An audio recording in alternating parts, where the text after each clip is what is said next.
بسم اللہ الرحمن الرحیم۔ اچھا، آج میرے پاس ہے اللہ کا نام، اور یہ دوسرا ہے الرحمن۔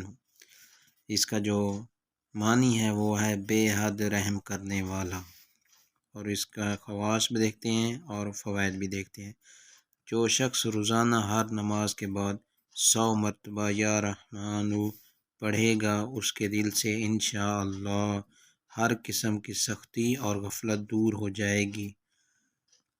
اگر کوئی شخص الرحمن الرحیم کو لکھ کر اور دھو کر وہ پانی کسی درخت کی جڑ میں ڈال دے تو اس درخت کے پھل میں برکت ہو۔